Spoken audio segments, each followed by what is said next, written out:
So as you're all, besides Lucan, in Meryl's bedroom, kind of talking and stuff, Evelyn does start to explain that I have more information about Elliot's condition. So I'm trying to think of how I want it.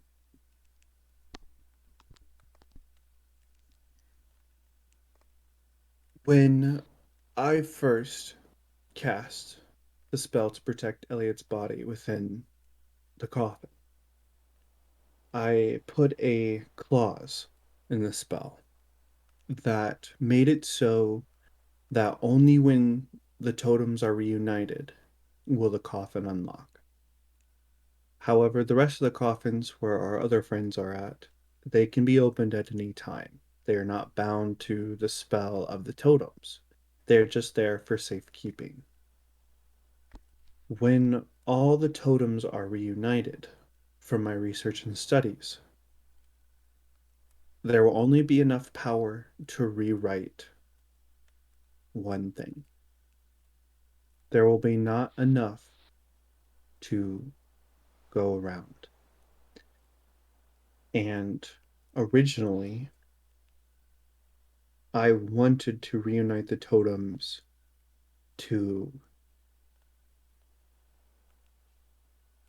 change the story of my outcome, to place me as queen again and remove the demon side of me.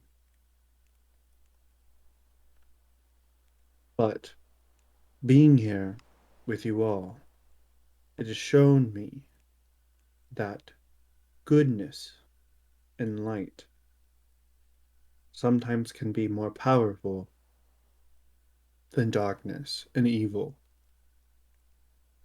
I do not want to be known as the evil queen. Unfortunately, I cannot change the people's minds for the actions that I've done, sometimes of my own volition, and sometimes because of what is inside of me. I just know now that once these totems are reunited, that the five of you, I trust that you will make the right decision. Therefore, I am telling you that I do not wish to use its magic. And if you are understanding what I'm telling you all, is that if we fix the stories and change the past so that the heroes will have their outcomes back to normal, that means that I will no longer exist. The same with the rest of the villains. We will all have been thwarted. And as much as I have been hungry for my throne, I know that you all will make the right decision. I'm worried about Eliot, and there is a chance that should the totems be reunited and the coffin unlocked, that Eliot will not wake up. Wait, what? When I left and started studying these totems, there has only been one other time in history where someone was placed under the control of the Nightmare Fairy, and they were not able to resist his power. That person is the dark god Oknos. And if even a god cannot resist Obsidious's pull, I fear Eliot is in the same field. If he doesn't wake up, Obsidious does not have control of him. If he does wake up, who knows what could happen?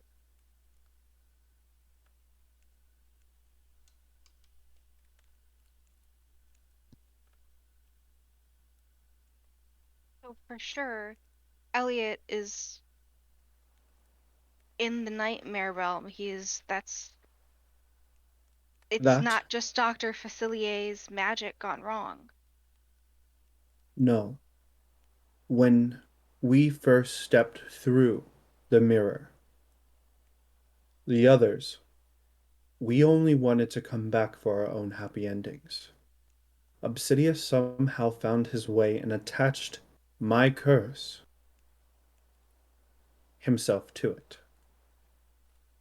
Therefore, I can't help but feel that this is my fault, that Obsidious is returning and infecting the world of Everas. We didn't have any type of deal or plan with him. I didn't even know that he could do something like this. But the others, they didn't understand since it wasn't their magic. But because it was mine, I could feel himself latch onto it like a parasite. He used me and the others to get here.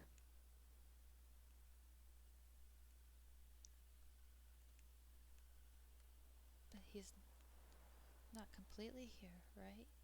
Just a little bit? For now, So everything we're doing could be in vain for Mr. Eliot? I don't know. I wish I had an answer for you, but we cannot give up now because Ursula has the totems.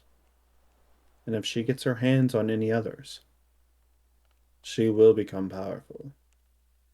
And I don't like to say it myself, but she will be more powerful than me. That is the reason that I've been trying to collect dark creatures and have them possess inside of my body to gain more power to defeat those who might come before us.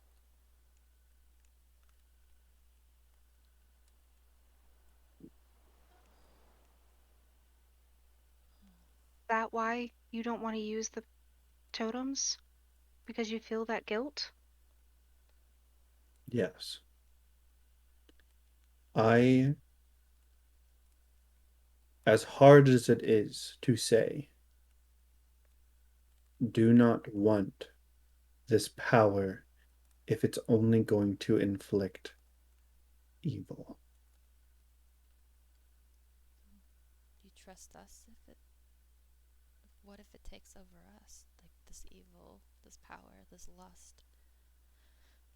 The good news is you are cleansing the totems. I think that is why the first time when Eliot and Sapphiria tried using the totems, they were not cleansed. Evil attached itself to that. But now that you are learning how to cleanse them and turn them for the light, I think you will be safe. Once we figure out how to cleanse them ourselves, I guess. Because all we've done is solve the story and then it cleanse. But if we have the power ourselves, then that's handy, I guess. What if we don't necessarily need the power to cleanse it? We just need to enact the story, complete it. That's the way to cleanse it, and that might be the only way to cleanse it. Because it would be rather selfish if we could just cleanse it ourselves and not doing any good out in the world. Right, yeah. But what about Corella's? What do you think with the finish of her story? Well, didn't someone say about Anita and the oh, what was the guy's name and their dogs? Oh, yeah. That might be the good part of the story, the good outcome from Cruella. And that might be the way to cleanse it. Because I don't feel like if we figure out the power to cleanse it ourselves, uh, That seems rather selfish and not something that it doesn't have good intentions. It's not something I think it would truly cleanse a totem. The first time you cleansed a totem, from my understanding, is when the tale of Beauty and the Beast Hmm. was completed. Right. That is when the totem cleansed. It was kind of completed though. Remember, we still have all the servants that didn't turn. But you reunited Belle and Beast. That's true. Love. Love. Is that the key? Possible. Love is the most powerful magic of all, as I've been told. Okay. Then we must make the people in Corella's story fall in love still, I guess, when we get back. We get there eventually. We have a lot to do before then. Right. But Evelyn, may I just say, I feel like you have changed a lot since we have first met, all of us. And I applaud you for your willingness to change and seeing the other side of the token, the coin. And Thank it's you. inspiring that you wish to change and do good. I wish to show you through action more than words, as action has more power behind it than empty words. I just wish that the past traumas that I've endured did not lead me down the path that I did. And if Eliot is the one that sent me down my path of destruction, the only thing for me to do is to forgive him for what I've done to him. I bet he's sorry too for what he accidentally did. I know he probably has never been able to tell you because you've been in two places, but I mean, he seems the forgiving type, I think. I mean, we've known him for Oh, like a day sometimes, so we, yeah. he is an interesting person, my dear. I've known him for quite most of my adolescence and adult life. He chooses to do what is right and not what is easy, but sometimes in doing so, he steps on others below him. Therefore, sometimes doing good can do evil in its place. Like What what do you happened with mean? you. Exactly. He took my magic from me, and I was sent down a path of darkness and destruction and became the evil queen. Had he not taken my magic, who knows what could have happened? But I cannot blame him any more than I blame myself. And that's something that I have to deal with alone. Well, yes, you feel like you're alone, but you've become one of us essentially. And we're here to support you even though we can't do your actions for you. We support each other and you're part of the group now too, so we support you. Thank you. It does mean a lot to me. But sometimes there's nothing to lose when you're lonely and friendless. Therefore, I have kept myself away. Sometimes I like working by myself because I won't hurt anyone else. But the kindness that you have all showed me has proven itself to do something within me that I've never felt before. Friendship. True friendship. Well, Never felt that before?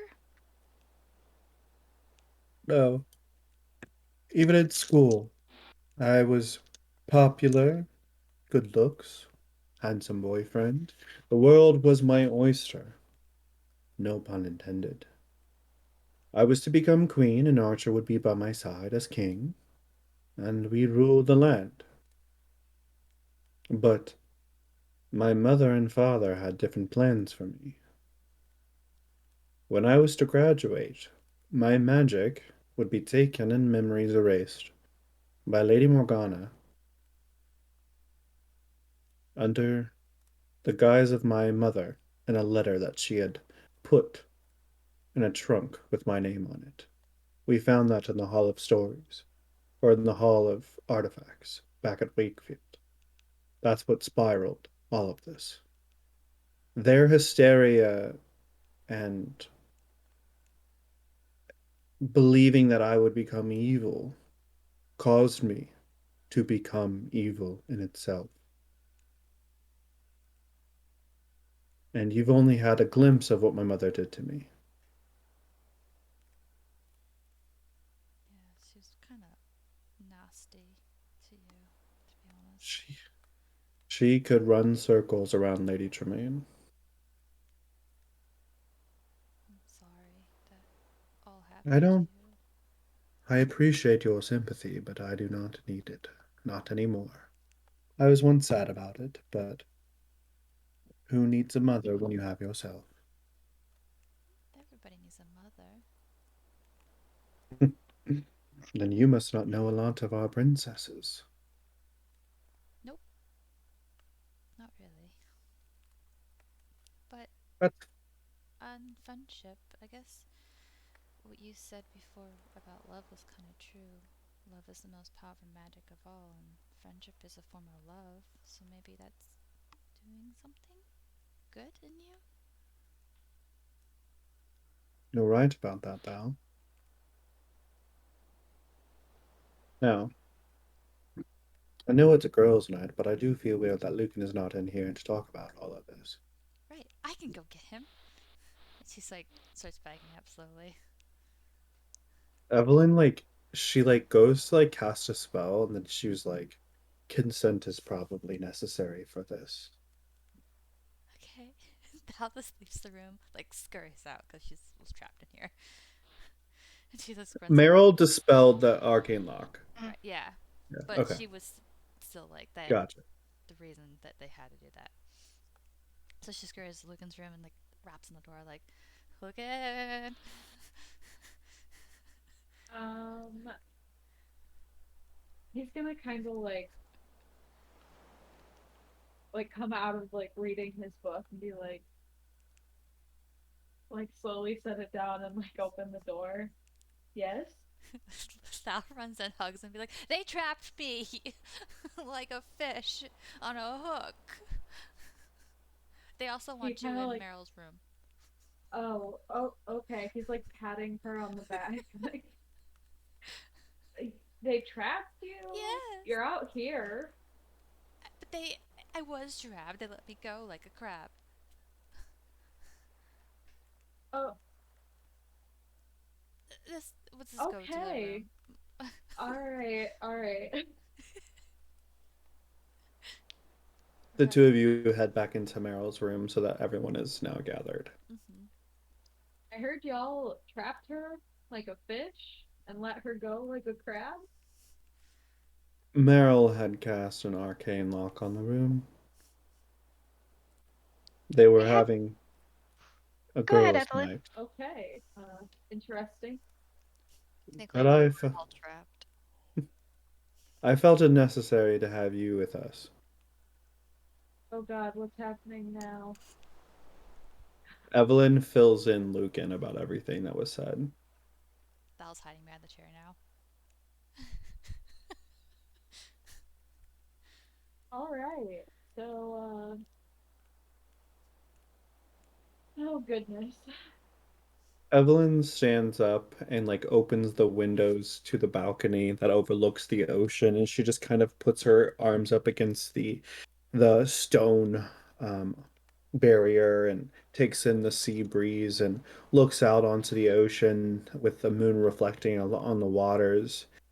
And then she takes a deep breath and turns around and she looks at you all and she says, "The calm before the storm." I'm really sorry, you guys. I didn't mean to put us all in a little bit of jeopardy and into this situation. Um, she really was the only option I had at the time. You know that I understand. It's alright, Thal. All mermaids go to her when they have Really? big problems. Yeah, I mean, like, who else we go to? The land people? I don't really know any witches or wizards of land. Well, now I guess I got no Eliot, but I didn't know then. Now we just have to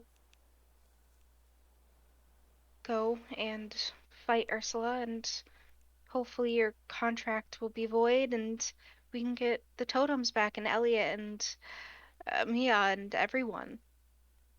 Yeah, I'm really sorry about Mia and stuff.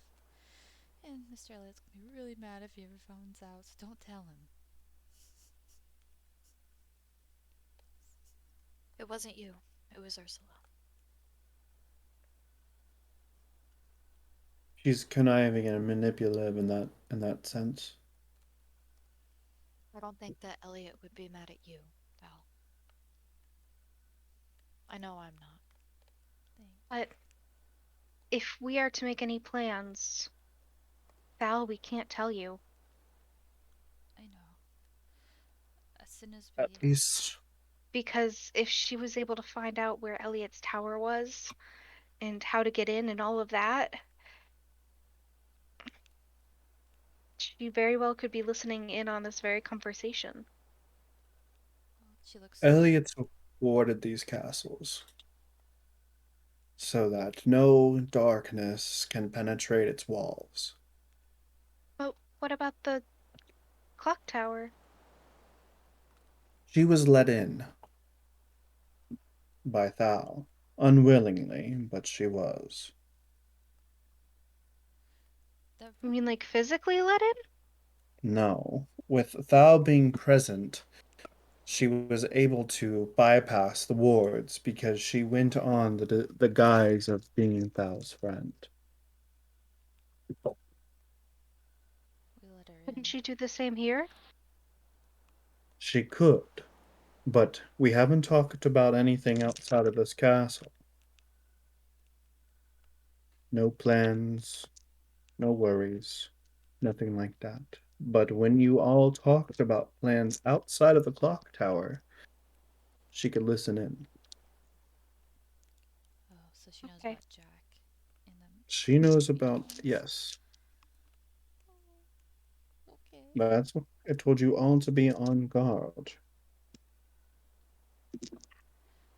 When she was trashed the tower, what all do you think she was looking for?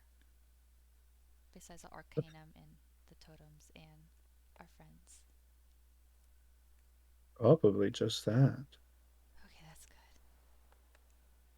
Why? I was just curious why she just trashed the tower and because that stuff She was was list laid out. probably looking for things. She's never been in there before. True. But I And will the more be. destruction she leaves in her wake, the worse for us as the cleanup. True. What does she have against you or Eliot exactly? She wanted control of the waters and ocean depths, but she abused her power and Triton kicked her out. When her father, Triton's father as well, when he passed away, he divided up the seas into two parts, Triton's and Ursula's. Ursula abused her power, taking in contracts from merfolk such as Ariel, and when they could not fulfill these contracts, turned them into her minions. Triton kicked her out. She got the magic necklace, and Triton got the trident. With the trident, you hold command over the sea. She wants that, you think? Oh, I have no doubt that Ursula wants that. And her magic necklace? What does that do? Gives her power. Maybe that's what we need to steal from her. I wouldn't steal it, I would destroy it. Okay, we can destroy it.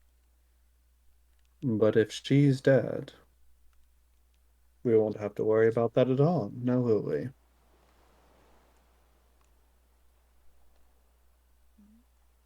But she. Never mind. Go on, girl, spit it out. You're amongst friends. But she still needs to change my family back.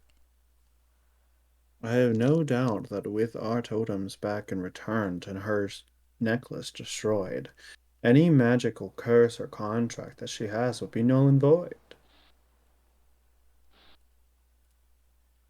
Okay. You can't have a back to something who's dead. True. I just assumed that the totem being taken by the pirates was the reason that my family got punished. And I can't say exactly what happened by your family and what rights or pact or agreement that they had with Ursula, but I would assume that it's not a good one. But that begs the question, why are you unaffected but your family suffers? I think because I was outside the water when it happened, I was on the iceberg on top of it when I heard the two come. And as soon as Who? they stole it, I heard my family change and scream and awful things. You keep saying that too, and they were pirates, yes? Mm-hmm. A man and a Pirates woman. typically a man and a woman. Mm-hmm. Pirates usually come in crews, not just two. You don't remember what ship they came on or what they were wearing? No, I just heard the voices I hid. They were land people. I didn't want them to see me and then eat me. You like fish, you guys. I know you guys do. A man and a woman. Mm-hmm. Interesting. Maybe they wanted to be Wait, wasn't fish. it a totem? Elwyn, what did you just say? Was what you were guarding a totem?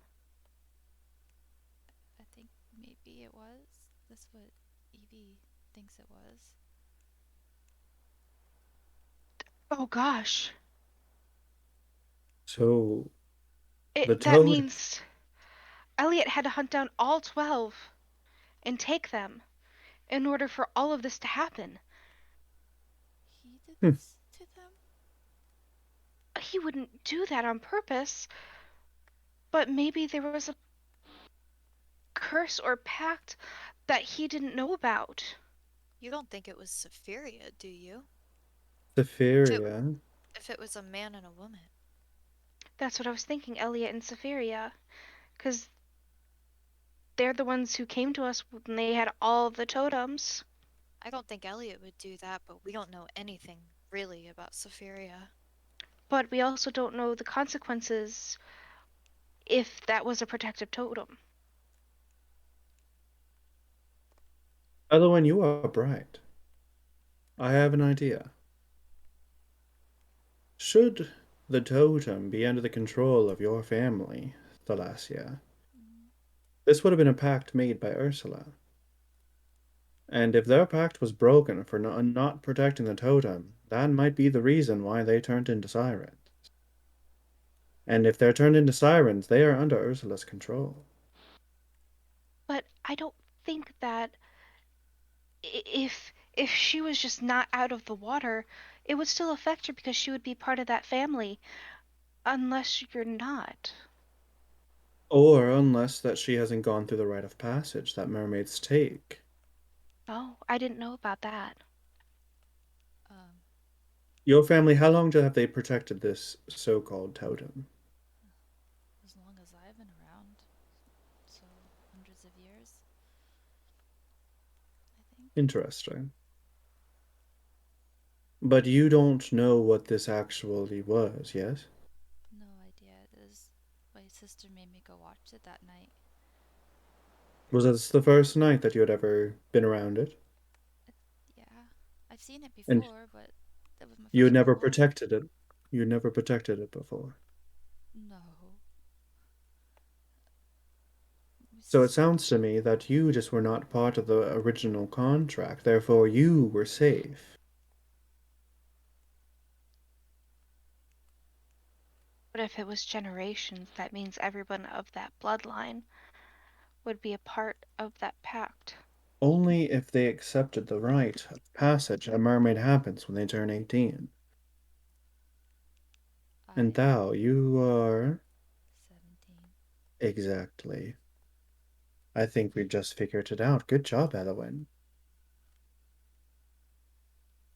Thou, the only reason you are not a siren as of this moment is because you did not take the mermaid's rite of passage.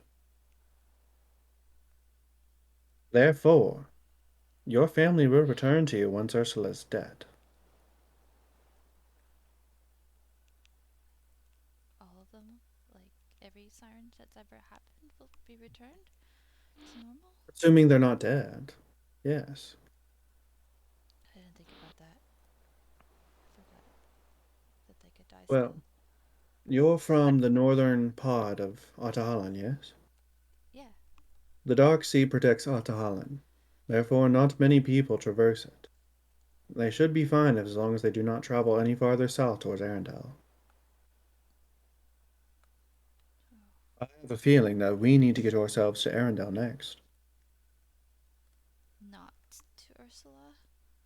No, after Ursula has perished, we can then go and check on your family up north to Arendalle.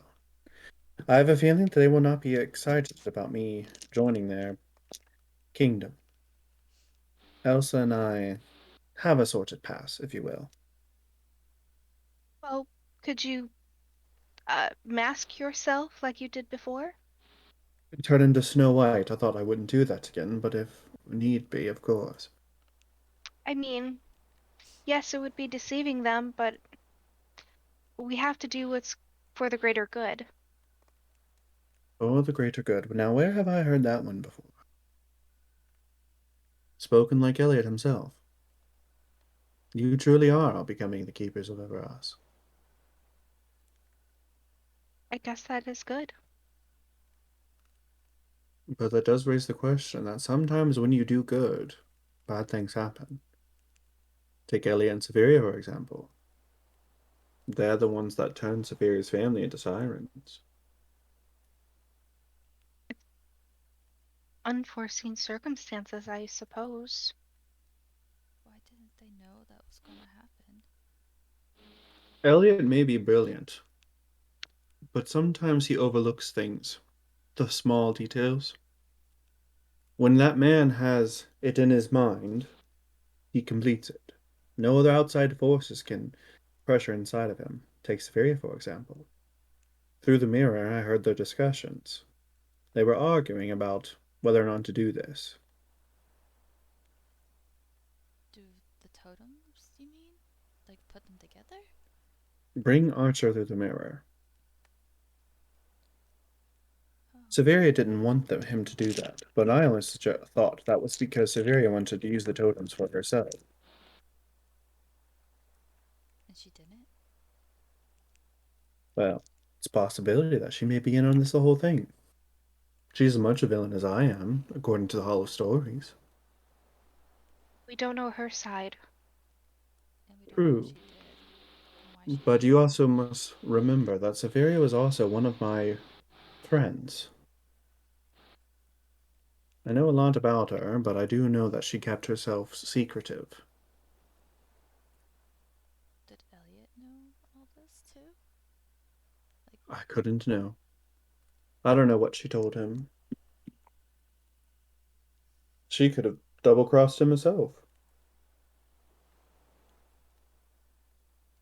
All I know is wherever Sapphiria goes, death and darkness is sure to follow.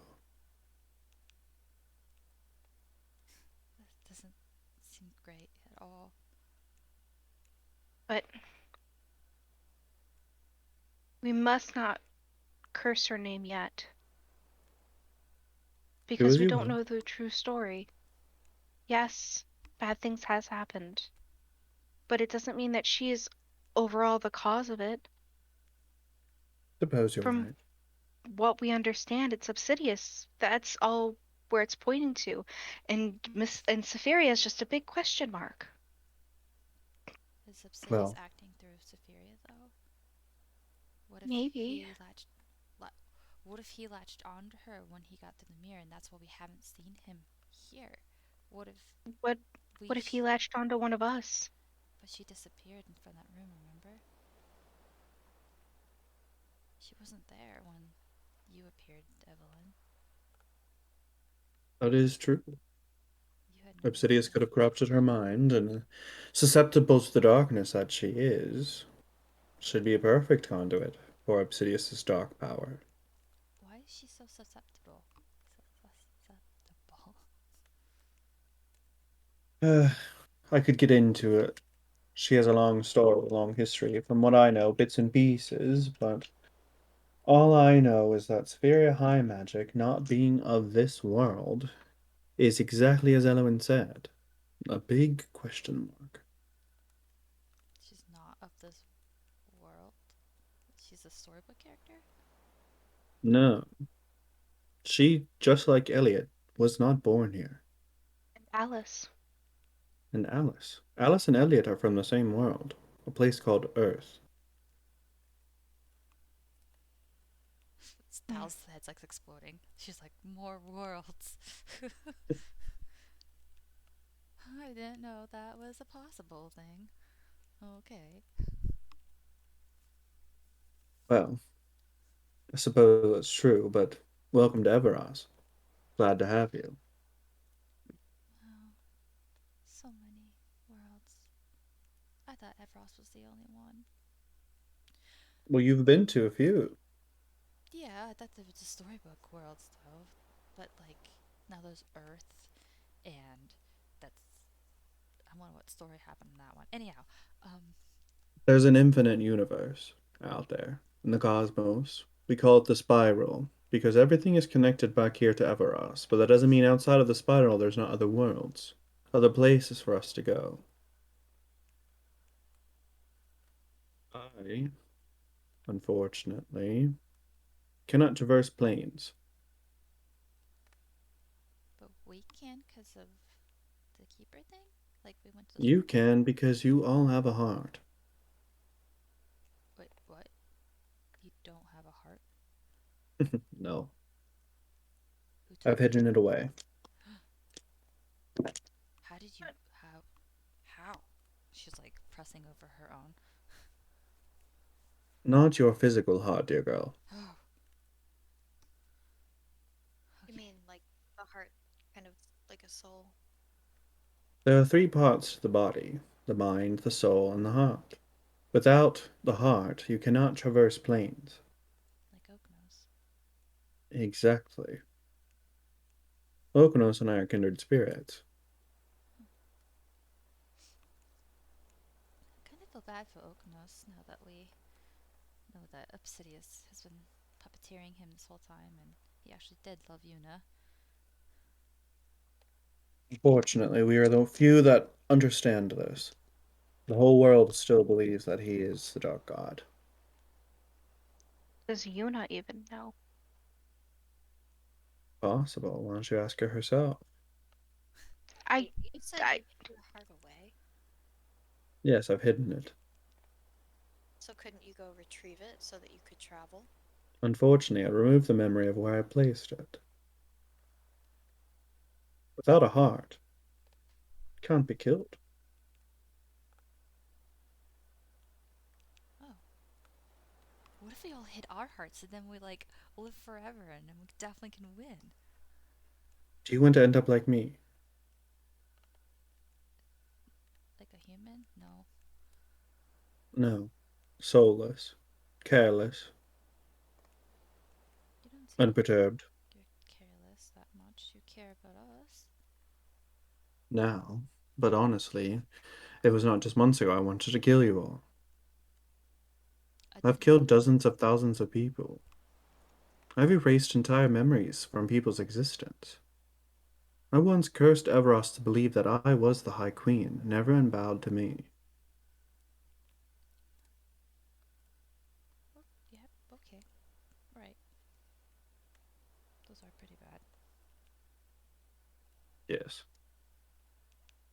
And the only emotion that I have is anger. And that's when the demon takes control. Unfortunately, you and Bailey have seen what that can do. Yeah.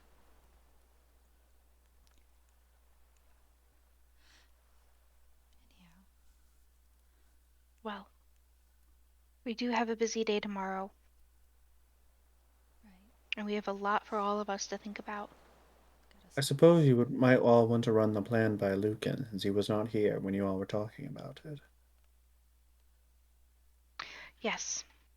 So before the party, we planned on taking a practice swim in the lagoon, and then we were going to have the party, and we are hoping to, usher Ariel and the prince together more, and I believe that was all the plan.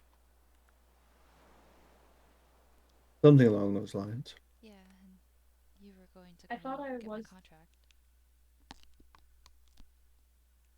I thought What? I was there for that. Like when we were talking about like Not when it was like all solidified oh with okay. everyone, yeah. Evelyn wasn't even there either. It was before Elowen invited her in. Um, and yes, I was going to be able to go into Ursula's lair possibly and find Thal's contract, but things just got deeper. We don't even need a contract if Ursula's head is what we want. So, killing Ursula is on the plate.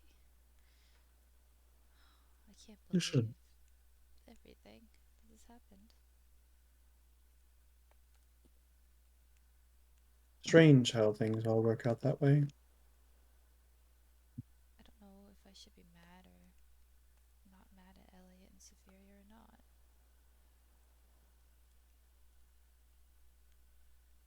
Don't know anymore. Well, Do you see that? See And what? Evelyn points out to the ocean. A fog. Yeah. Do you think it's pirates? She hides behind Evelyn. No. And Evelyn gets up closer and like looks out across the balcony. She's like, that fog is coming in thick. And you see this rolling fog on the distance of the ocean as it encroaches and grows thicker and closer as it rolls up the sides of the ocean. And um, do you all go out on the balcony? Yeah. Yeah. sure. Okay. So as you kind of all go out onto the balcony, you see this misty fog um, just kind of drift in, and you almost get this eerie, dark, cold feeling. And then you hear a voice singing in the distance.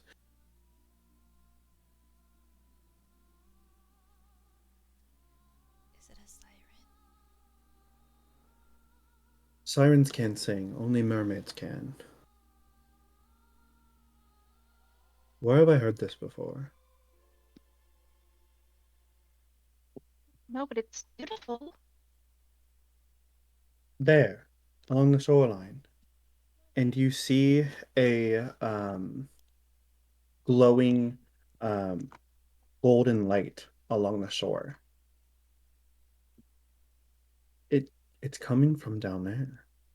Should we go check it out? What if it's danger to the castle? To Ariel and Eric? And it's a danger to us. What was the keepers? We could fight it off. But we won't know until we go down there. Evelyn, do you mind to put us there? Something is off. I don't like this. What are you thinking? If that is a mermaid, who's in Ariel's room? Should I What do you tell mean? her? Good idea. And Thal just scurries to Ariel's room. You go over to Ariel's room where it's dark. You see that the balcony window is opened and there is no one in the bed. Oh no. Thal sends a message to the group. She's like, Ariel's gone. I don't know where she is. Window open. You can respond to this message. I sent it to Evelyn. Evelyn immediately goes over into Ariel's room. What do you mean she's gone? Look, I put her to bed. I literally tucked her away, and now the window is open. And her crab's gone. Evelyn has followed them as they went out of the room, and she hears this. She goes and feels the bed to see if it's still warm. You feel that it's cold. No one has been in this bed for quite some time. Is that Ariel down there, you think? How? I mean, she could climb. Well, she does got feet, but they still work. I can climb. Could it have been Ursula disguising herself? I mean, she's done it before. No one. Gather your things, get dressed. Okay. All right. Val So, does that. Evelyn goes and gets out of her nightgown and blouse and changes back into her clothes as everyone else. You all gather your things. And you head down through the castle. And it's dark and like a very, very eerie, dark feeling, almost the smell of mildew and salt kind of fill your noses as you exit the castle.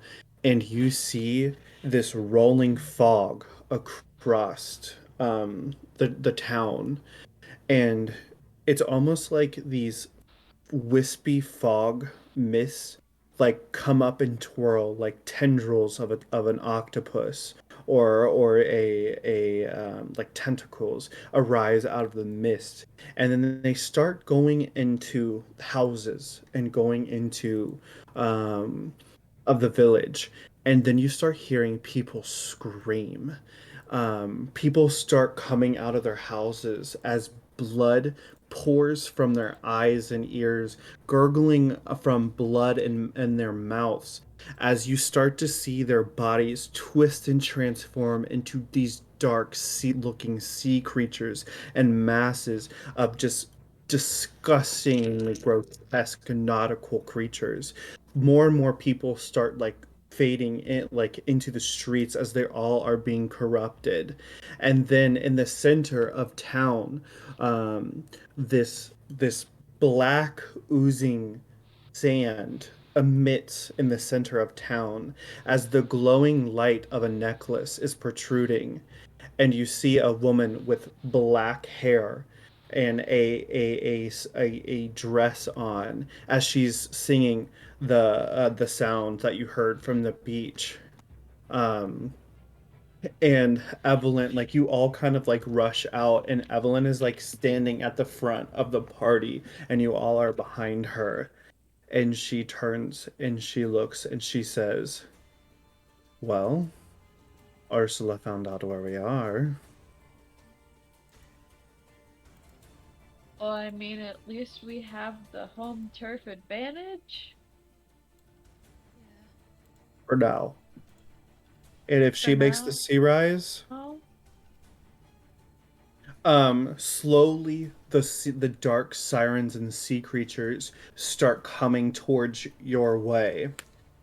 Evelyn, you see her hand, this glowing ember through the mist and the fog, the sea fog of this fire, this purple and black fire of magic.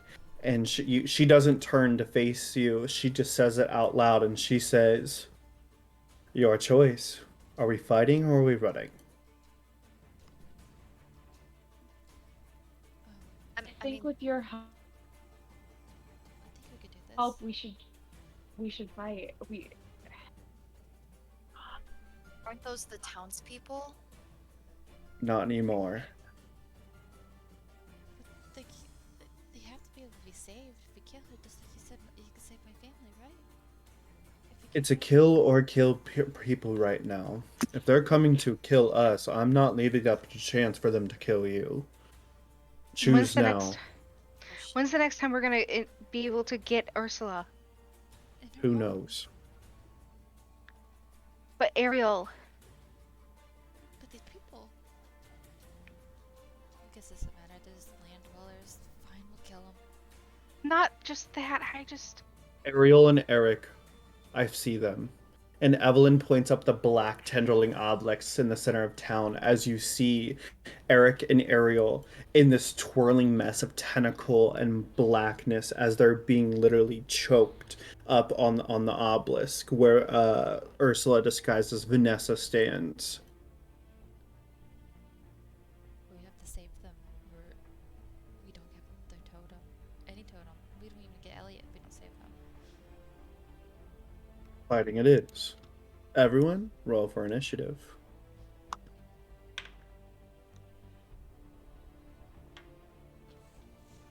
I'm sorry, my internet cut out really bad. Are we rolling initiative? Yes, Is that what you said? Okay, just making sure. Thank you. you're fine. Dirty 20. Also, dirty Okay. 20.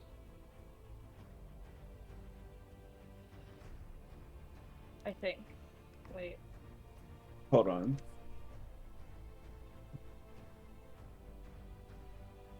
Okay, so 20 through 25.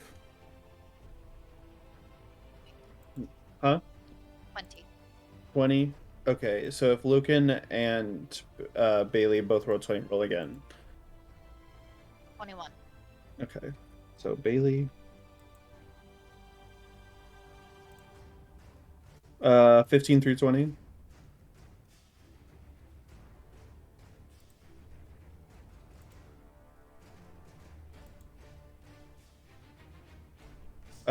10 through 15. 5 through 10. 8. My internet cut out again. I didn't hear a word of what we're What'd you doing. roll? What'd you roll? The first one I rolled was an 18. Were we rolling again? Mm-hmm.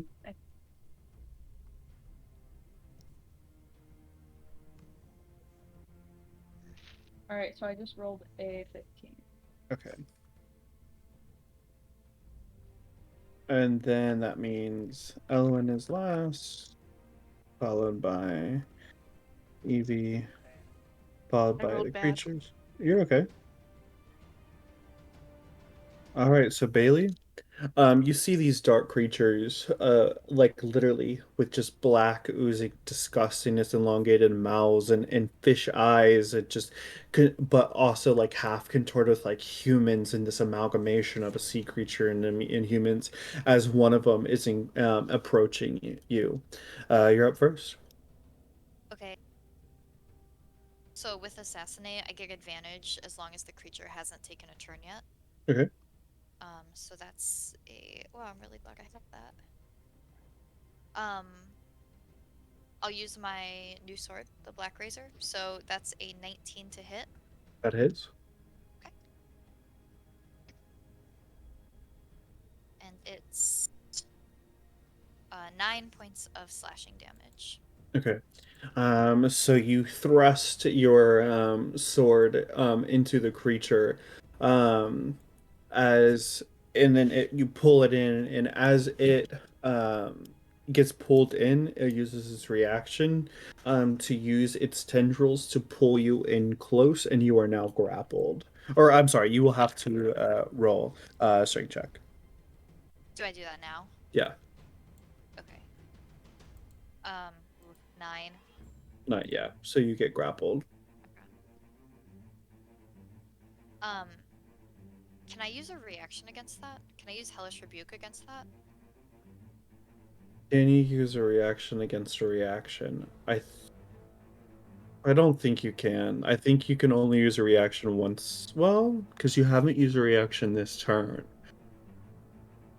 I don't Yeah. know. Well, no, because I know that if someone uses counterspell as a reaction, you can't counterspell their counterspell. So no. I actually don't know if it matters anyways, because I think that I have to take damage. Okay. So never Okay. mind. Okay. All right. Next is Lucan.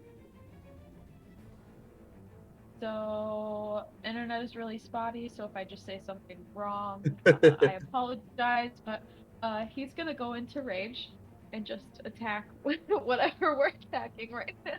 Sure. And he is actually going to pull out his great axe. He used, so I rolled a 19 to hit. That's it. Yep, that's a Okay. hit. Okay. And then it is a d12.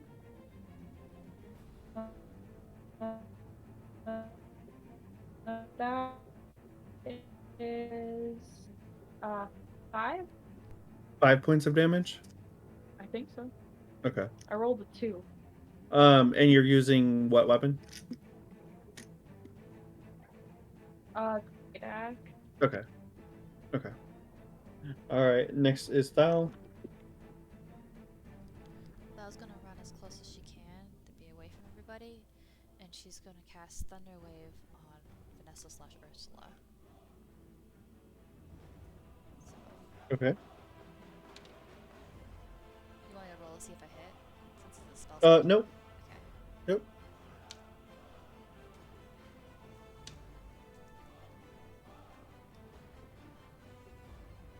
20 points of damage.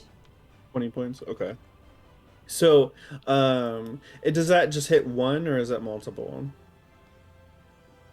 Just one right now. Okay. This is first level Okay. still. Okay. Alrighty. So, you see, you like cast a spell and of the arcane energy rippling out of you as the amalgamation, the sea amalgamation, literally like explodes with like fish guts and like black ooze and ink across the village. Next is Elwyn. How far is Vanessa from everybody else? She's about 100 feet away.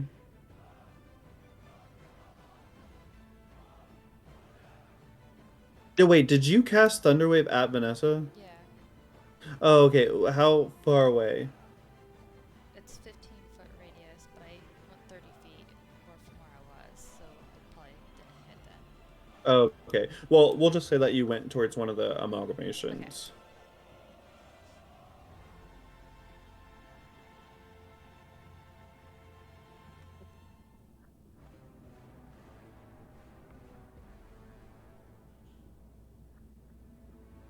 He's how many feet away? 100? 100, yep. And then who is in a 20-foot radius around her? Um, Eric and Ariel and 3 amalgamations.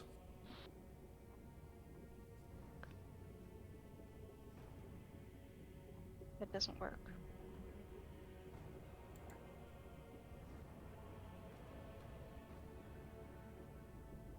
Okay, in between the space between Ursula and our party, I am going to cast Spike Growth,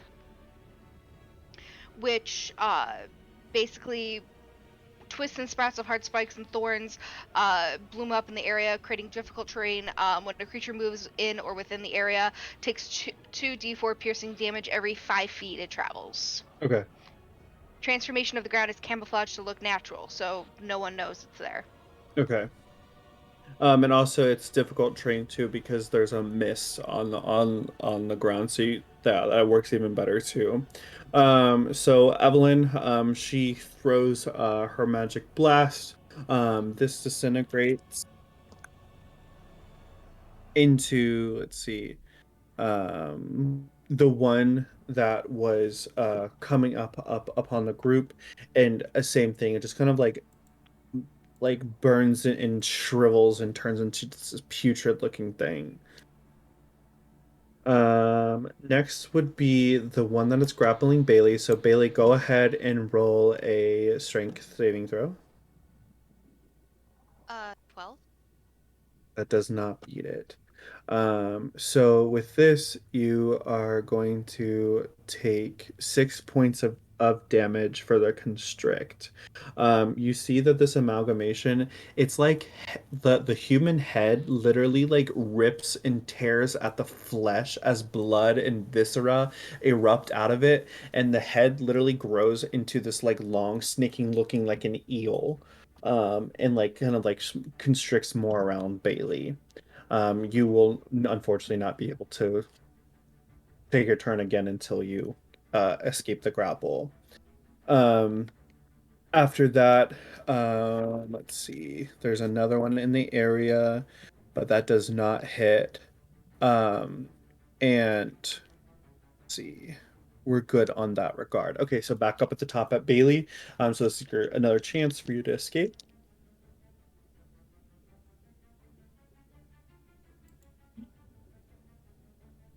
Did you hear me? What's it? Oh, I rolled a 7. Okay, so you'll take another 6 points of damage, bludgeoning damage. Can I use a reaction for that? Yeah. Okay, so for that, I'm going to. She'll be like, "Oh shit," and she'll cast Hellish Rebuke, which is 2d10 Does fire it, damage. what type of like what are the semantics of it?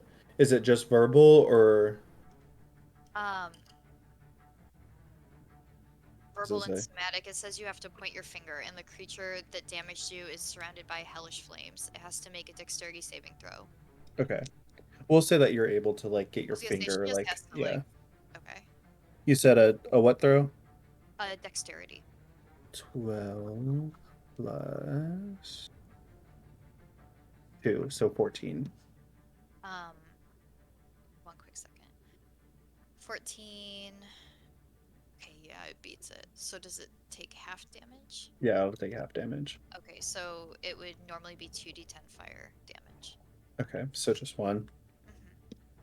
Hmm. Okay, that takes it. So as you're engulfed in flames with this amalgamation, the flames lick at your skin, but you don't feel anything. It's almost cool to the touch as the flames develop around you, and the eel creature disintegrates within in a horrible screeching. And you are free again from this. Awesome. Alrighty. Lucan, right now in battle area is 4. I thank you. Mhm. All right. He's going to make another attack with his great axe, Okay. and that is a 21, Yep, that hits. and that is a 7, 10. 10 points of damage. Oh wait, I get +2 because I'm in rage as well. I get +2 to damage roll. Okay. So 12 math. Oh, 12 points of damage. I got you. Okay.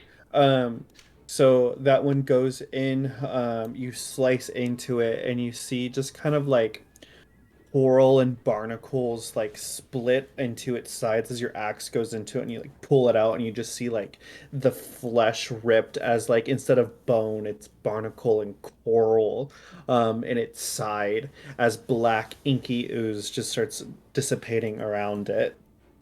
Um, at this time, you slowly start to see the sea rise. off to the right hand side where the ocean kind of hitting the harbor. The ships that were on the docks are just moving violently in these large crashing waves. Um, and then so next would be Thal. The water's not to us yet, right? No, Okay. no. She's gonna like keep an eye on it, and she's gonna look at Bailey and be like, "Okay, okay, see so far," and she's going to go 30 feet closer, trying to get within range of Ursula and Nessa, to cast Eldritch Blast, which is 120-foot range. Okay, yeah. Okay. 13 points of damage for that. Onto Ursula. Okay. Perfect. Okay. And then next is Elwyn. One's gonna cast Moonbeam at level 3 on Ursula.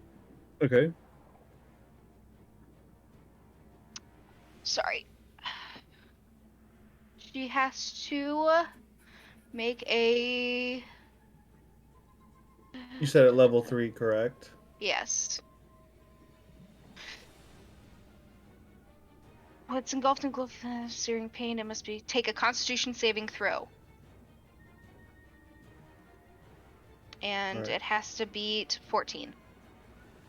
Okay, well she got a nat 1. Okay, so 22 damage. Okay.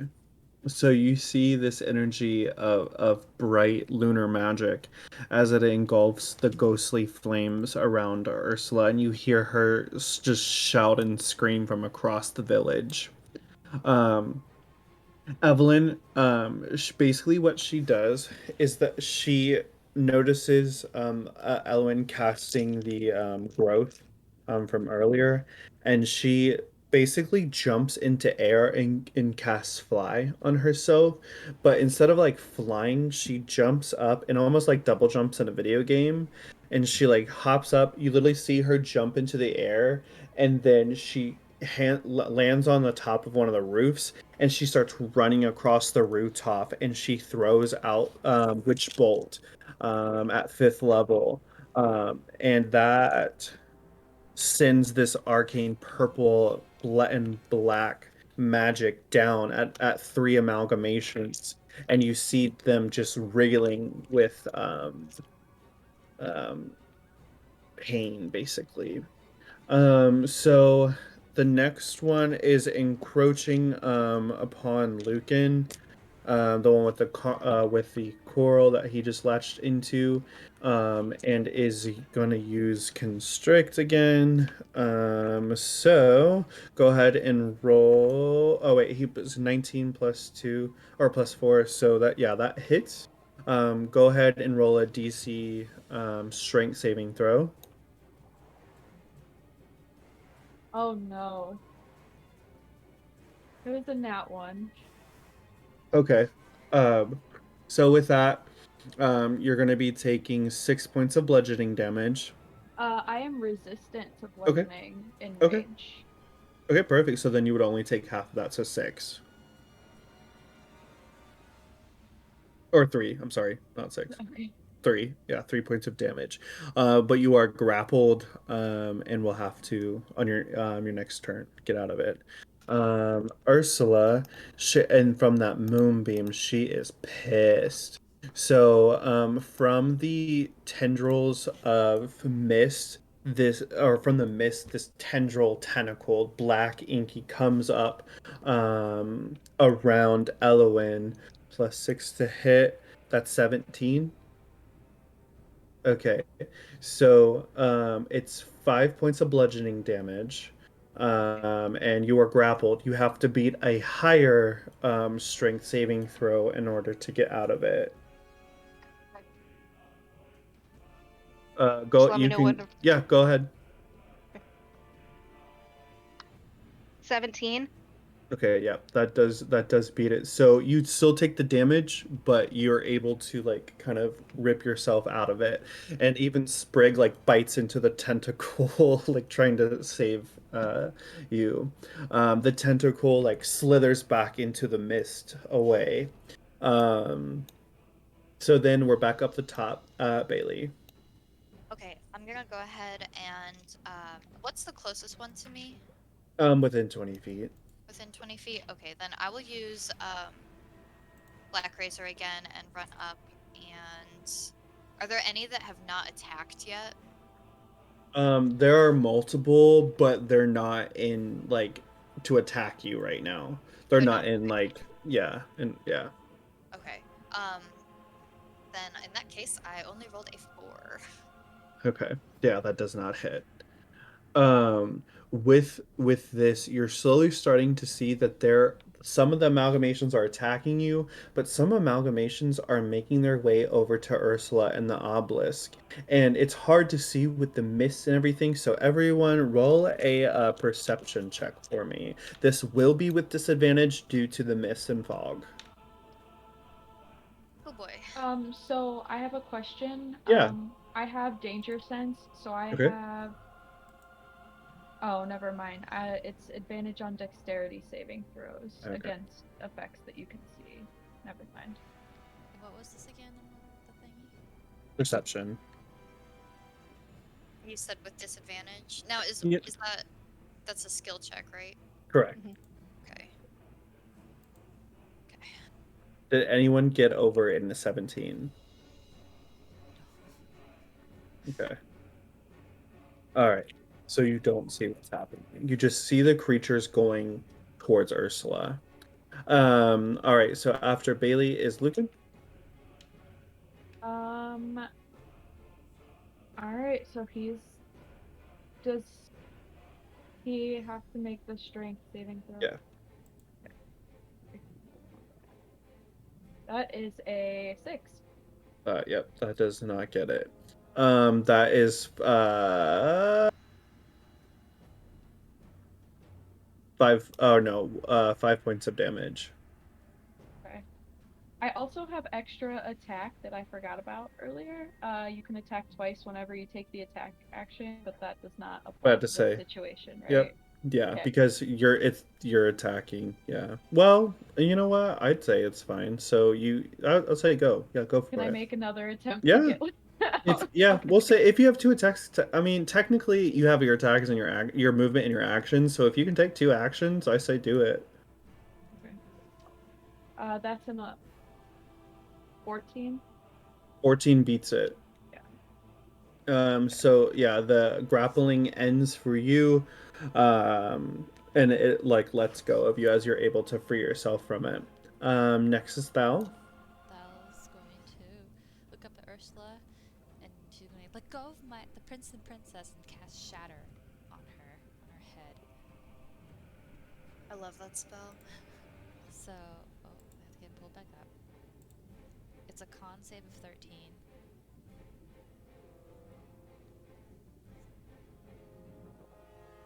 10 plus.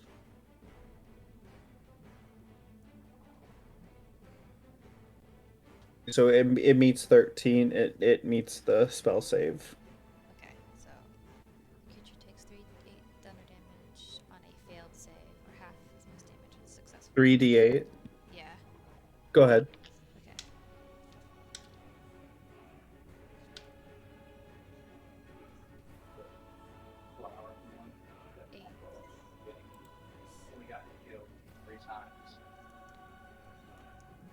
8 18 points of damage. Okay.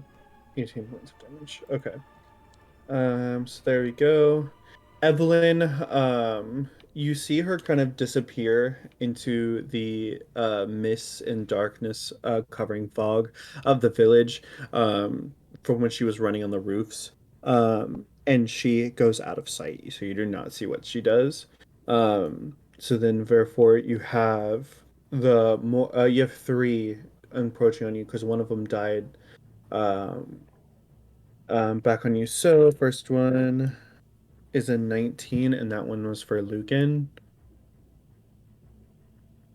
Can I take my turn? Oh, you didn't go. I'm so sorry. Yes, No, absolutely. it's okay. I'm going to cast Erupting Earth on Ursula, and I'm gonna try to get it away enough from Ariel and Prince Eric so it doesn't encompass them, but Ursula and like back. She has to be a Dex save of 14. barely fails it because she only got a 5. You said Dex? Mhm. Okay, yeah, she got a 7. Okay. 3d12 bludgeoning damage, 17. Okay. Alrighty, so same thing, yeah, Evelyn disappears. And then the next one was on Lucan, which got a 19.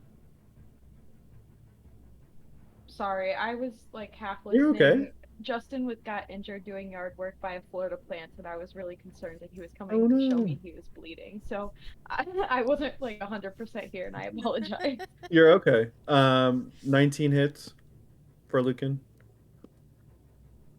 I mean, his AC is four or yeah, 14. Okay. So that one is going to Is that take what you the. were asking? Yeah, you're okay. Okay. Only 5 points of damage, piercing Okay. damage. Let me double check. I think I might have. Okay, so I'm also resistant to piercing while in Okay, rage. perfect. So then you'll take half of that, which is going to be 3.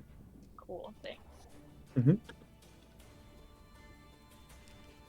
And then the next one is approaching on Baili. They got a 1. And the next one is approaching on Evelyn, which is also a 1. So they're good.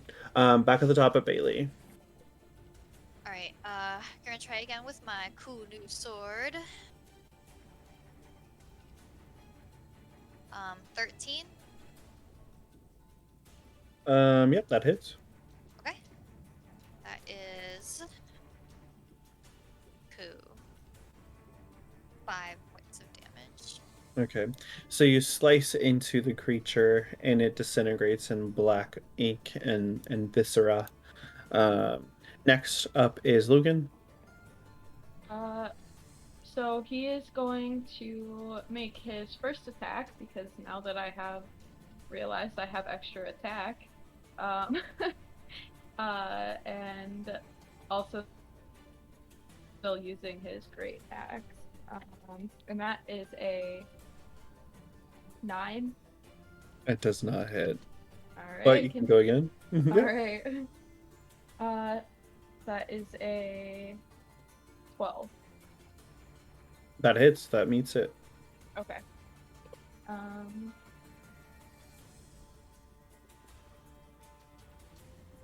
9. 9 points of damage. Okay. Up next would be Thal.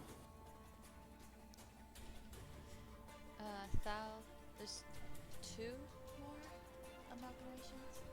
Yes, there are 2 left. Okay. Baili just killed the third, yeah. Thal's gonna turn and try to help friends and cast Eldritch Blast at one of the amalgamations. Okay. The one like that Lucan's with? Yeah.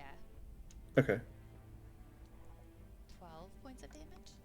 Yep. Okay, so that one eviscerates Lucan's that was on him. Elwyn?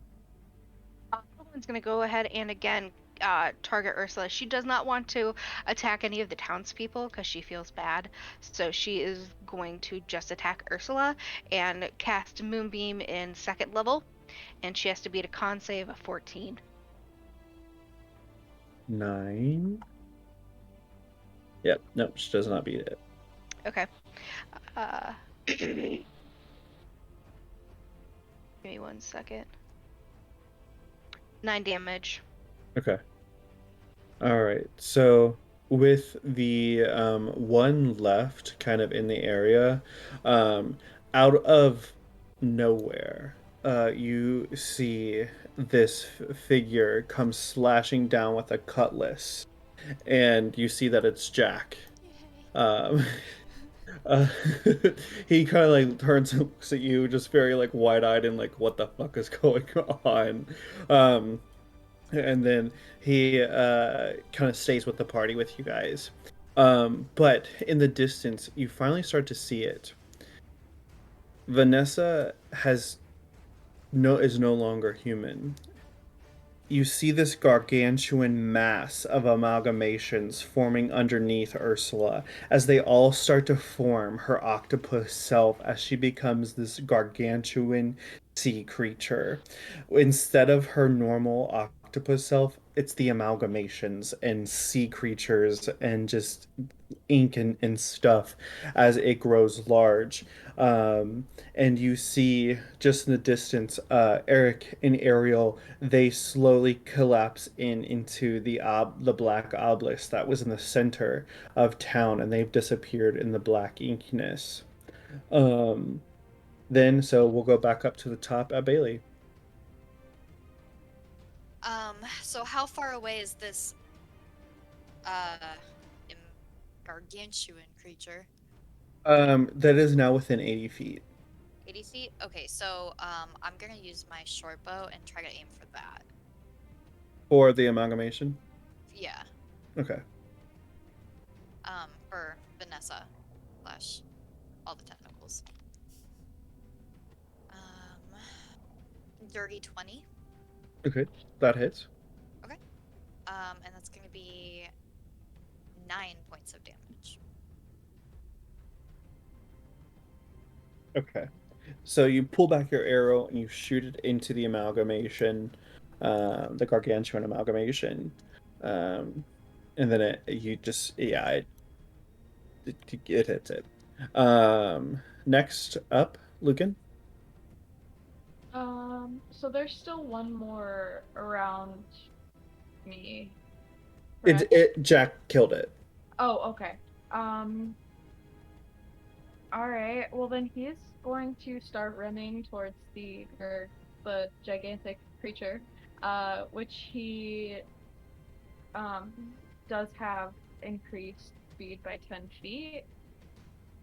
Um, so how close would that get me? 40 Mm-hmm. extra. Um, and then I don't actually know the range on the javelins because I was wanting to throw at one It of them. it like the farther you throw it, the less impact it has. I forget what it is too, but if you're within what, 60 feet, you said? Uh, so I would run the full length 30. that I would be able to, but I also get an extra. I run 10 feet, or I have So 10 feet 40. faster. Okay, so 40. So that means you meet halfway, so you're at 40. You're within 40 feet. However, you are now Oh trusting shit. through yeah, Elwyn's thing. Forgot. So since you have traveled through that, what's the damage, Elwyn? Get it? Despite growth. 2d4 every 5 feet. Okay, so What kind of 2d4, damage was it? Piercing. Wouldn't Okay, I'm which Thal you have resistant is to that. Thal's you're at it. So it's at 50 feet. okay. Yeah.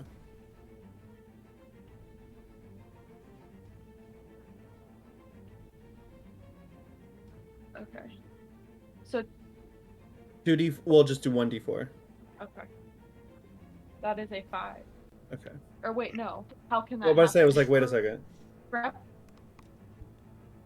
Grab the wrong dice. Where okay. Oh. I think that's a 1, if I'm Okay. looking at it Okay, correctly. there you go. Okay. Well, how's everyone on health? Um, have 31 out of 43 HP. I've been at 13 since a while ago, so been at 13.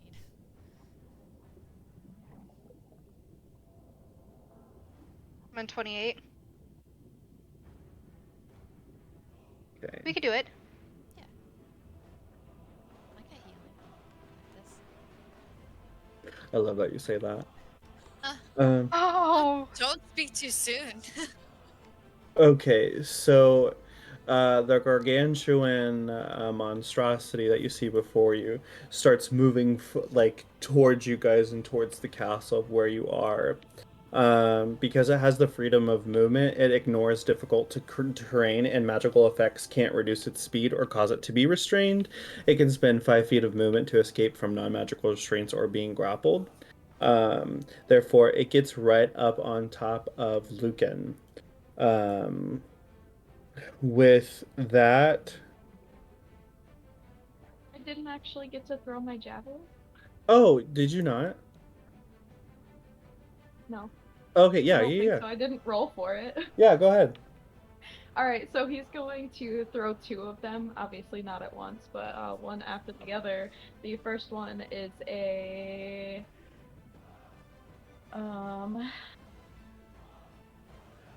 8, Okay. which probably does not hit, No. would be my guess. So he's going to throw the other one, and that is a 18. That just makes its AC. Okay, and then I have to roll a d6. Is the javelin magical by any means? No. Okay. So it actually has damage immunity against lightning, bludgeoning, piercings, and slashing damage from non-magical attacks. So it goes into it, you see it pierce. The reason why Bailey's arrows is because Eliot gave her those arrows. Those are enchanted arrows, that's why. But the javelin, because it wasn't enchanted or anything like that, it pierces it. But what? Wait, is that right? Because Elliot gave me enchanted daggers. I've had these Oh arrows the shit, whole that's game. right. Oh, I well then no. I Yeah. okay, Let me so add that it damage was back. It was 9 points of 9. damage. Yeah, no, I have enchanted daggers, but my arrows I've been had the whole time. Got it. Oh, so I You just wasted an you arrow. wouldn't know that though. Like you see Mm-mm. it Yeah, pierce it, right, but you right. you, you wouldn't know. Okay. Um, Yeah. Okay. okay. So and now that it is on top of like it's at within Lucan's area, um you see this like tentacle rise. I mean this gigantic tentacle slowly start to like go down to crush Lucan. You will need to roll a dexterity saving throw. Can Thal in her turn use her action to Oh, push him since she's next? to push. Looking out of the way. Like, whoop. Oh, okay. Yeah, yeah, yeah. If not, I mean, I'd probably have to roll for something, but strength. Well, I'm sorry. I keep getting confused. I thought you had done it, but the tentacle wouldn't happen if you haven't gone on your turn yet. Yeah, I guess I haven't gone yet. So I get me. Okay. I keep thinking Elwyn's last. Elowen is last. Oh. Yeah. Yeah. After Thal. Oh, okay. Yeah, yeah, yeah. Okay, because Lucan just went with the javelin. I'm skipping ahead. It's okay. Okay. You're excited Sorry. to smash Yes. us with something. Well, I'm I'm nervous with your health right now. Oh, that's Oh, okay. I have healing. things like I don't want to hear the DMs. Yeah, I know. Nervous Yeah. with our health. All right, Thal's going to cast a thunder wave at Ursula again because that's the hardest thing she has to hit right now. And she's like, "Where'd you do with Eliot?"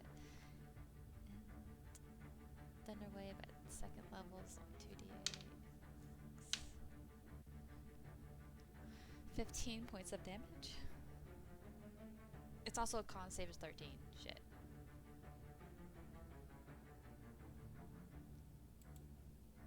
It doesn't beat it. Okay, so 13. But I could be bad and say legendary action, and it automatically succeeds. So, just kidding, it succeeds. Okay. She's like, bollocks. Alrighty. So, Elowen. Elowyn, Or is she away from us? she's within 50 feet. Okay. Elwyn is going to cast frostbite at her, and she has to beat a con save of 14. Oops. Damn, 13. It's a +7 on her con right now. Yeah. 7 damage. 7 damage. Okay. Okay. So, with that being said, now it is Lucan's turn with the tentacle. Go ahead and roll a dexterity saving throw. And I'm gonna tweak it because that's really high. I rolled a 12.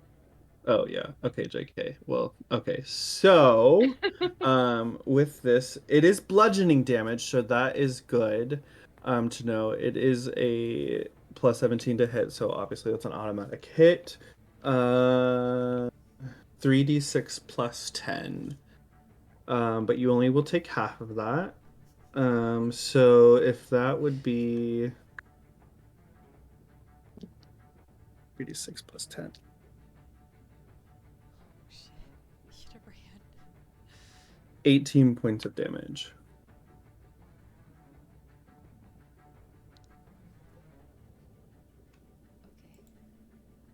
Okay. That's Okay. half, or that's the full damage. That was half. Fuck. Ooh, Okay. it's got a little sweaty, guys.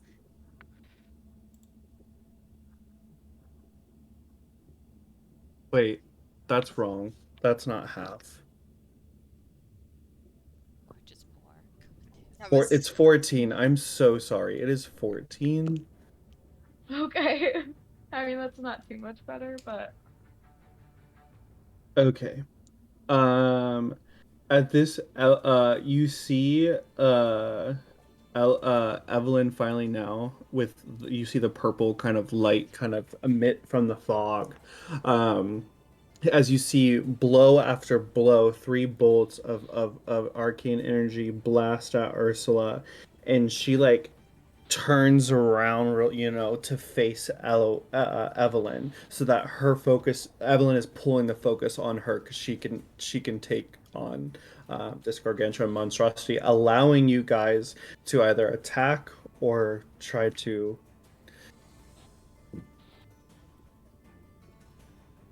attack the obelisk. Um, who said that? God. All right, so back to the top of Bailey. um Bailey suddenly gets this really clever idea. Okay, because Evelyn points her finger at you and casts message and is like the obelisk. All of a sudden, I think maybe I'm gonna aim at the obelisk. So I will do that again with my short bow since I think I'm still pretty far away. But I will use my 30 feet of movement to get closer. Okay. Um, You are traversing through Eloin's magical field. okay. So you will take, is it, you said it's 1d4 per 5 feet, 2d4. 2d4 per 5 feet.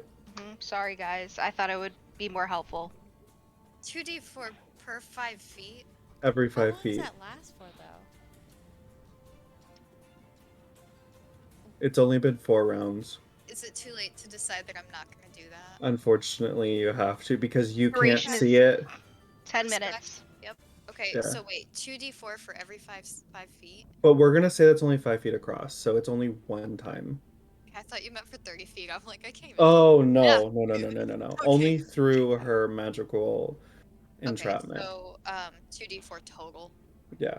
Okay, so that's another 6 HP for me. Um, that being said, I shot at the obelisk with a whopping nat 1. Okay. I So, like that. do with that as you will. All right, Lucan. right, so he's already made it over the Yes. hurdy Yes. bits. Yeah. The So hurdy how bit. far away is he from the obelisk? You're within 40 feet of the obelisk. Alright, he is also going to get the bright idea after seeing Bailey attack the obelisk. He's gonna be like, oh yeah, that seems like a good idea, and run over there. Which he should make it because he gets the extra 10, and attack it with his great axe. Okay. And that is also a fucking nat 1. Those spikes will throw you off, man. Yeah. Okay, well that changes what I was going to do. All right, yeah, go ahead. Alright, Thal's going to look at her injured partners, but then she's going to see like they're failing at this, and she's going to attack Eldritch Blast at the obelisk. Okay. 14 points of damage. Okay. She's just going to scream like, "Just let me know if you need healing." All right, Ellen. He is going to.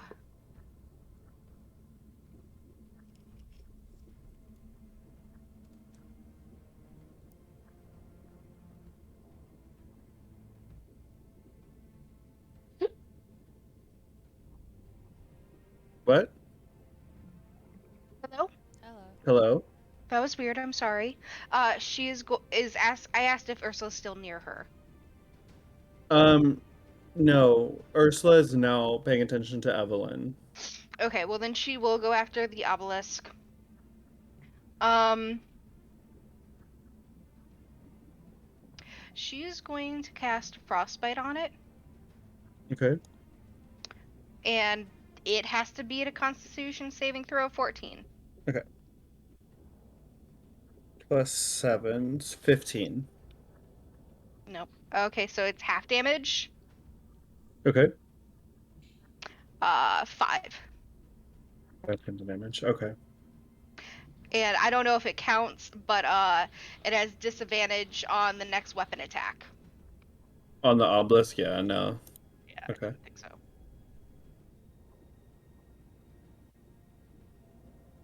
Alrighty, so Ursula and Evelyn, they're like having their like Ursula, the creature is literally like climbing over the buildings as Evelyn is like running for her life across the rooftops and jumping and things like that as it just comes towering in, and you see just blasts of magic being shot back at Ursula as she's like chasing after Evelyn across the Port Tortuga. We're back up at Bailey. Okay, so now that I made it over the spikes, I will go up to the obelisk with my movement, and I'm gonna try to swing the black razor sword and hit it as hard as I can. Okay. 19. Alrighty, yep, that definitely hits. What's the damage? Again with a 9.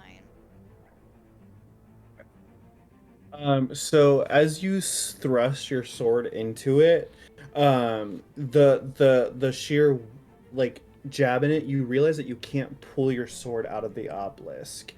So you have a choice to either be pulled into the obelisk with the sword or let go How fast does it happen? pretty quickly. Fuck it, I'll get pulled into the obelisk. Okay. All right, so this black inky substance kind of ripples over you, and as you get pulled to the other side, you see that Ariel and Eric are at the top, and this obelisk is almost like a tower, where there's a spiral staircase that goes all the way up to the top of the tower where Eric and Ariel are. But you realize on this spiral staircase, dreamless start to appear, 3 of them. All right, Lucan. All right, so rage only lasts for 1 minute, so he probably is done with his first one. Yes. But he is going to go ahead and use his bonus action or whatever to enter rage again.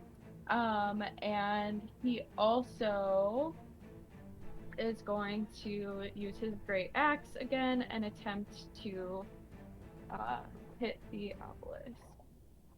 And that is a 19 as Yep. well.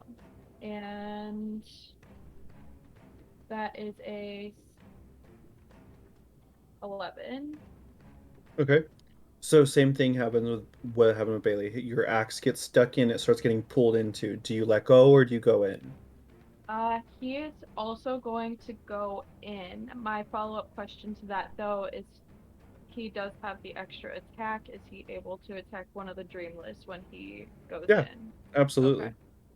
I mean, obviously he wouldn't know that, but like as Yeah. outside Yeah. player Sydney, like Yeah, absolutely. I'll okay. definitely have that. So you see like Bailey, she's like running up the stairs like getting ready to like attack the Dreamless. Bailey, you do see like as you're kind of turning the corner, you do see that Lucan is has just gone into the obelisk. I will give you a moment to converse if you want to. She'll just kind of look at him and nod and be like, "Welcome to the party." Right, he'll like raise up his great axe and just start like sprinting up the stairs, Okay. meeting her. 'Cause he didn't move prior to that, Yeah. Hmm. right? Yeah, Okay. you have 40 feet. Technically, you could, with your 40 feet, you could move up the entire staircase. But because there are enemies in the way, you would want to get rid of them first. Okay. So he can't attack again. Correct. It's just the Um, one. that is an 18. Okay. Yep, that hits. Oops. And a 8, 9, 13. Okay. Yep. So you come down on that dreamless and you just shatter it as the black like sand erupts and kind of disperses and falls down the stairs as you and Bailey tag team start going back up the stairs. Thal, you're up next. Thal's gonna look between Evelyn and Obsidious, like, oh my god, I don't know what to do. And she like attacks the obelisk again because she's still far away. Um, with another Eldritch Blast. 12 points of damage to the obelisk because she thinks it ate her Okay. friends. Sure. That okay. Perfect. So Bailey and Lucan, you feel the shattering of magic like hit the obelisk, and as you look behind you, the steps are starting to disappear behind you so that you cannot run back down or no one can get up. All right, Elwyn. Someone's gonna attack the black goo that is surrounding the obelisk. Trying not to hit the obelisk itself, but it might not, you know. She is going to cast Thunderwave, which is a Constitution saving throw of 14. It's not alive, so therefore it would have no. You're good. No hit. Okay. All right. Where are you? So 7 and 3. So it's 10 damage. Okay. Um, so we'll go back up to Bailey, since they're preoccupied. Okay. So since I'm pretty close to the Dreamless, I will go ahead and use one of the enchanted daggers from Eliot. Okay. Um, 19 plus 5, 24 to hit. Yep, that hits. Yep, and then that's 1d4 plus 3, 1d6 plus 3, 1, 6, 7, 10. 10 points? So you slice into the dreamless as black sand kind of erupts from it. It doesn't die, but you see like sand start to pour out of it. Um, but yeah, it doesn't do anything else. Lucan, you see this happen. And he's going to use his first attack on that as well. That is 18 plus 6. Yep. That's and then 9. Okay. Yep. So you slash into it, the dreamless disappears. You do have another chance to attack. Right, so he's gonna run further up the stairs and start on the next one as Okay. well. And that is a 12 Yep. and a 11. Yep. So that hits. And that's enough to kill it. 11 points of hit points is how much it has. So you slash into it, the black smoke kind of disperses. You can like continue running up the staircase at the top of the obelisk. Both of you reach the top where you see Eric and Ariel with the tendrils and tentacles and black ink like covering all over them. But kind of hanging up at the top, you see this glowing golden thing, and it looks to be like a trident.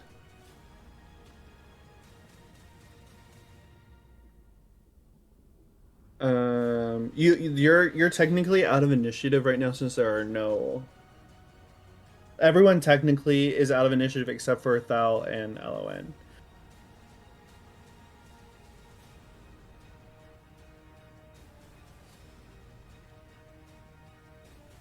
Do you want to do anything?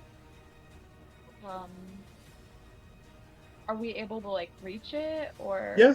It's within reach.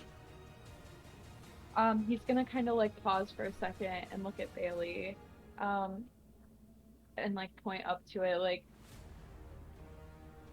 do we touch it? I mean, you know that I usually don't want to touch anything like that, but didn't Evelyn say that the trident had something to do with rolling over the sea? That it was what Ursula wanted?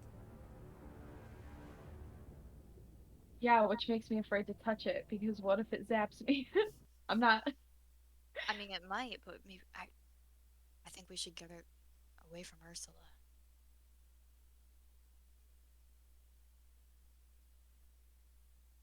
I mean, who knows what's happening outside? All right. So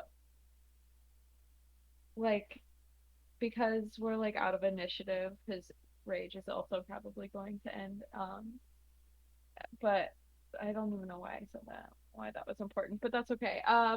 So he's going to kind of like take a second, look at you or look at Bailey, look back up at it, and just like reach for it, grab it, and like shut his eyes and like squint down. So you grab it, the glowing gold magicness kind of disappears from it, but you're able like it stops hovering and you're able to hold on to it. It feels pretty hefty in your hands. You alright? Yeah. It's fine. It didn't shock me. What am I supposed to do with it now? I don't know. Do you feel like the king of the sea? I don't think so. You see the obelisk start to deteriorate and like melt almost, and it gives you this like advantage point where you see Ursula and Evelyn. Evelyn is running straight towards you, like and Ursula is like right up on her. And you just see like Evelyn's eyes like huge, and she screams, "Throw it!" So where? Her. Okay, he chucks it. Roll for AC. Oh god.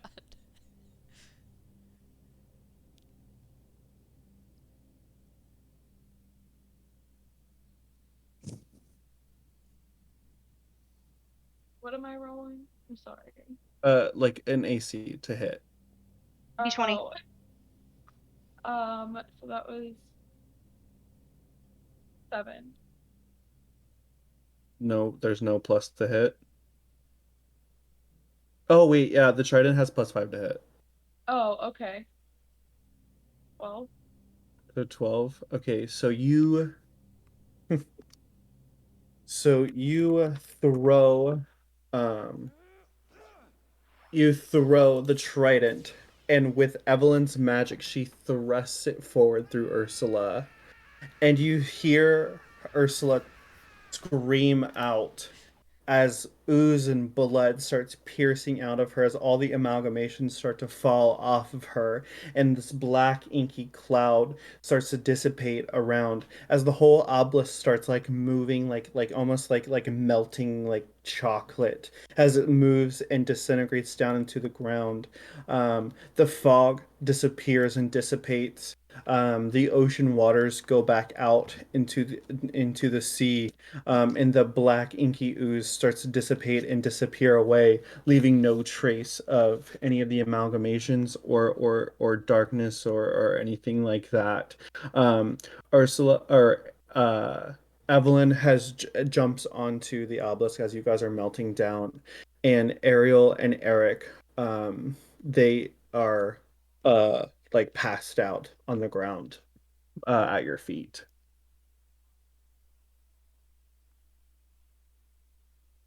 We Thal sees this too, right? Like that Hmm. happen?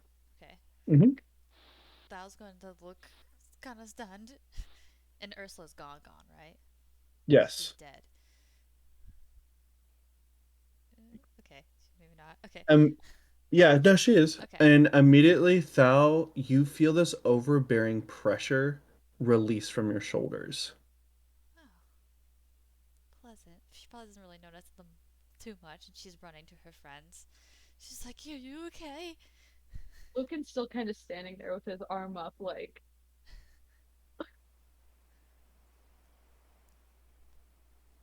And she, Evelyn, yeah, go ahead. oh, I was just gonna say she's gonna look at Lucan and be like, "Nice job, dude." I don't think that was all me, but you too. Evelyn, are you okay?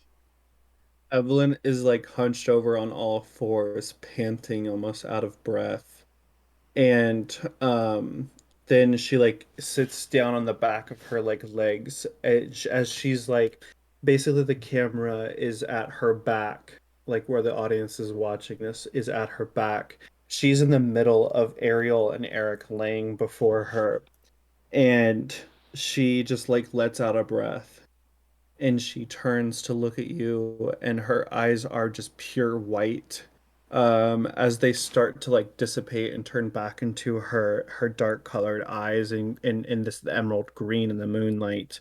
um she looks immediately to Thal and says, conjure those tentacles. Thou will conjure the tentacles of the deep. And nothing happens. She tries again, keeps trying. And Evelyn, like, she finally stands back up and turns and she says, and just like that, your pact is broken. Thou will try to cast any of her pact magic, that means. So Eldritch Blast. Nothing. Oh god. No, no. Shit. She tries to. Oh shit. Oh shit. Okay. Just Cool. don't worry, I have a plan. Okay. I know that She's feeling. she's now trembling. She's like, I can heal. That's about it. Evelyn, Evelyn like gets close to Thal and she says, "Do you trust me?" Yes. She extends her hand. I can be your patron. But you said that was a bad idea. I'm saying, do you trust me? I will not make you do anything out of your own will. I will just be there to be your conduit of magic.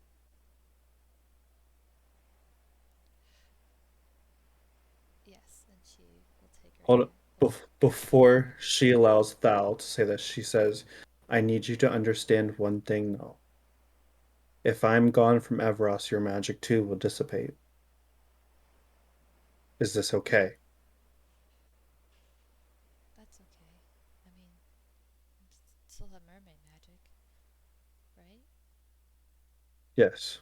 Anything that you have before you made that pact with Ursa, unwilling or not, will return to you. Well, we'll make sure you don't ever leave Everos while I'm alive, I guess. So our bond is bigger than it was. And she allows Thal to take her hand.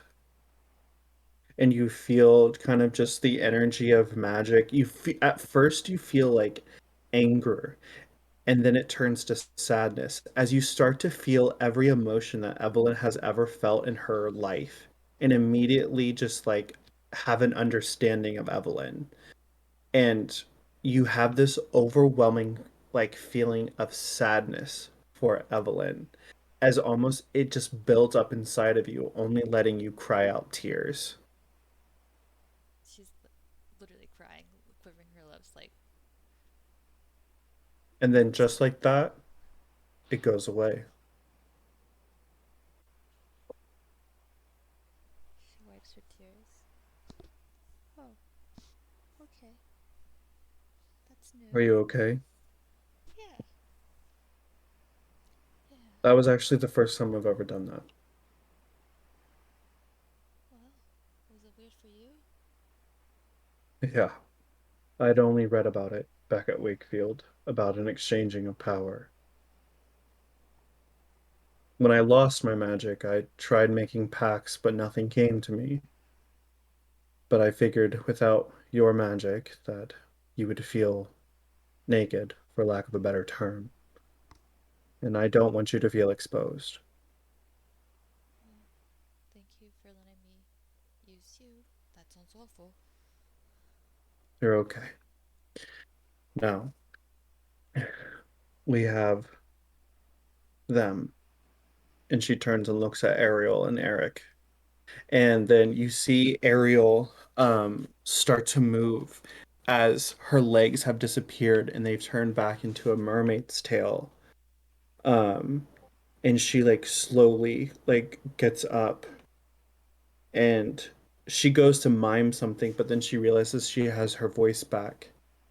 And then she says, Eric,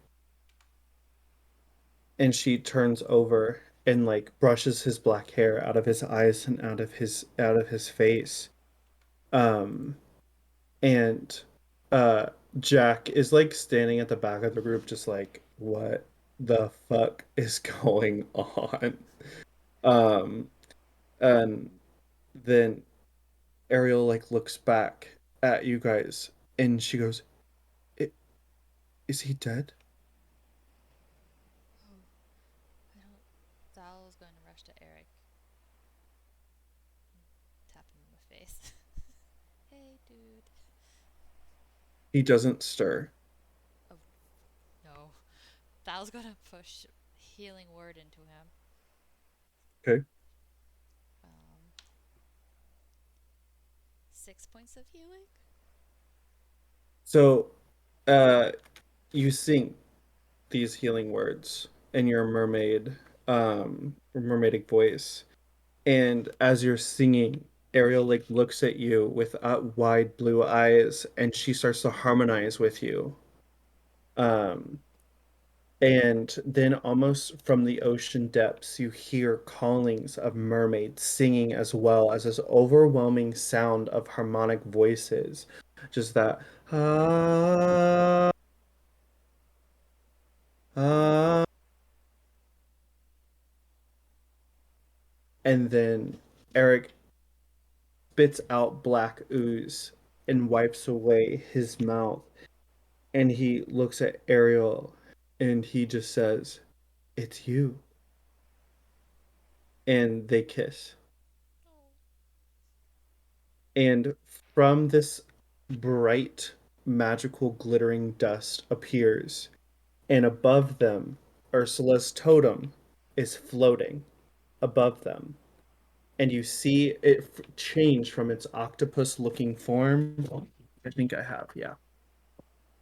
So it looks like this, and it changes from this octopus looking form into that of a seashell. And Ariel, she turns and she looks at Thal and she says, Take it. It's yours. Thank you. Um, timidly takes it. Just, don't hurt me, Mr. Elliot. And takes it. And you feel the warmth of it as you feel a story has been completed. Well, she turns to Evelyn. We got one back, not the others or everybody else. No, look. And from the ocean depths, you see this ship, this ghastly looking, decrepit ship that you guys were once on as it deteriorated into the harbor, as it lifts up into the harbor side. And you see someone standing at the top of the bow, um, and it's Sapphiria. And all she says is, Are you missing something? And that's where we'll end tonight's episode. No! We're not even 2 hours in. Come on. Oh, I feel like that was a Damn. good cliffhanger. Yeah. no. That was a great battle. Yeah, it was. It took over an That hour. was a hard battle. Wow. Really liked that whole episode, but the combat was super Mhm. fun. That was good. That was, yeah. I was trying to figure out some interesting things that, you know. Wow. I can't Yeah, believe now I have a new patron. I have to Yeah. delete some spells. No, you keep everything. Even tentacles? And okay, so we can talk if you want to change to a different patron, to get different things. But if you want to keep them, absolutely. No, it's fine. I can like Okay. everything on this sheet is fine. It was just the tentacle Okay. thing that additional. Like this grow magic apples. Here, die. Yeah. I can probably come up with something that I can send to you Okay, for Evelyn being your new patron since she has that ability. that's so cool. So, Um, yeah. I love you guys. I actually have to go. I'm actually leaving right now to go down to Columbus for the night. Alright. So I haven't packed yet, and I'm supposed to leave in like 15 minutes. Yeah, go, go, Sounds go. But good. I had such a fun night. I was really Yeah. missing D&D. I love you guys, Oh, Love me and too. you. see you all Monday. See Yep. you on Monday. See you Okay, Hey, Monday. Monday, have fun, drive bye safe. guys.